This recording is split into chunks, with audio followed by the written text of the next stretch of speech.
Hello viewers, আসসালামু আলাইকুম। Share করব দারুণ মজাদার স্ন্যাক্স রেসিপি, যেটা হচ্ছে ক্রিসপি চিকেন নুডলস ফ্রাই বা চিকেন র্যাপিং উইথ নুডলস।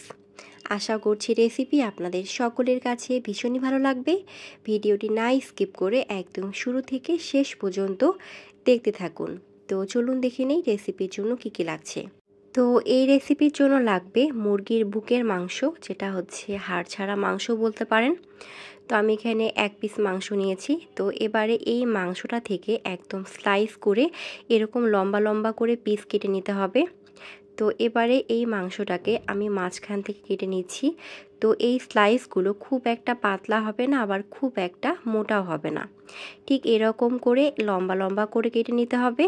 তো এই রেসিপির জন্য মাংসগুলোকে এরকম লম্বা লম্বা করে কেটে নিলেই বেশ ভালো লাগে। তো সবগুলো আমি এরকম করে কেটে নিয়েছি।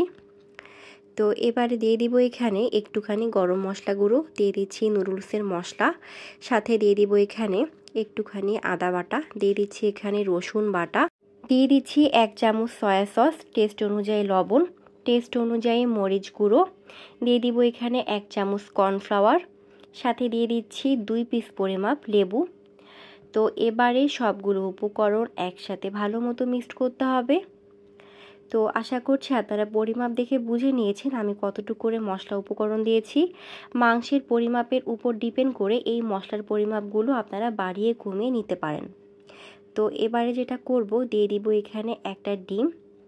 ডিমের সাথে মাংসটাকে চামচের সাহায্যে ভালো মতো মিক্সড করে নিচ্ছি। তো এবারে এটাকে আমি 30 মিনিটের জন্য ম্যারিনেট করতে রেখে দিব। ততক্ষণ রেডি করব এই রেসিপির বাকি উপকরণ। তো আমি এখানে পানি বয়েল করতে দিয়েছিলাম। পানি যখন এরকম ফুটতে শুরু করবে, দিয়ে দিব নুডলস। তো আপনারা চাইলে এখানে যে কোনো নুডলস ব্যবহার করতে পারেন। তো এই নুডলসটাকে আমি ভেঙে দেইনি, গোটা দিয়েছি। তো এটাকে বেশিক্ষণ বয়েল করা যাবে না, জাস্ট 5 মিনিট বয়েল করলে হয়ে যাবে। তো এ পর্যায়ে যখন আসবে, এটাকে আমি পানি ঝরিয়ে নিব। তো স্ট্রেনারে করে পানি ঝরিয়ে একটু ঠান্ডা করে নিতে হবে। তো এই তো নুডলসটাকে আমি বেশ ভালো মতো পানি ঝরিয়ে নিয়েছি। তো এবারে যেটা করব, ম্যারিনেট করা যে মাংসগুলো রেখেছিলাম, সেই মাংসগুলোকে আমি একটা প্লেটে নিয়ে নিচ্ছি, সাথে নিয়ে নিব একটুখানি নুডলস।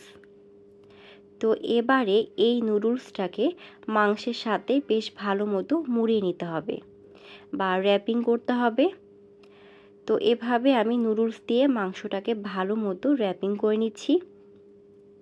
তো আশা করছি আপনারা দেখে বুঝে নিয়েছেন আমি কিভাবে কাজটা করছি, যতটুকু সম্ভব যেন ফাঁকা না থাকে।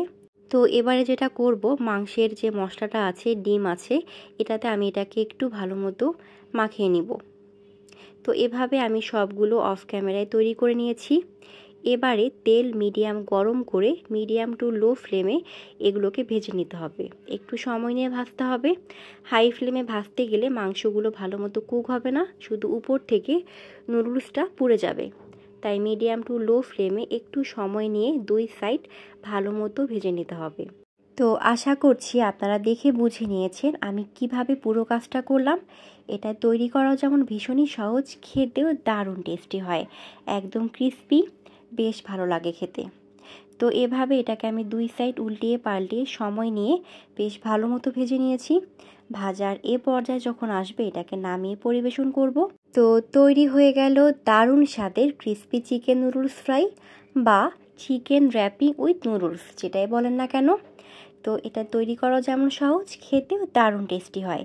তো এই রেসিপিটা আপনারা ইফতার ছাড়াও যে কোনো সময় বিকেলের নাস্তা কিংবা বাচ্চাদের টিফিনে ইজিলি বানিয়ে দিতে পারেন। এটা ছোট থেকে বড় সকলেই ভীষণই পছন্দ করবে। তো ভিউয়ার্স, রেসিপি কার কাছে কেমন লেগেছে অবশ্যই তা কমেন্টে জানাবেন এবং বাসায় ট্রাই করবেন। তো আজকে এ পর্যন্তই, ইনশাল্লাহ দেখা হবে আবারও নেক্সট কোনো নতুন ভিডিওতে।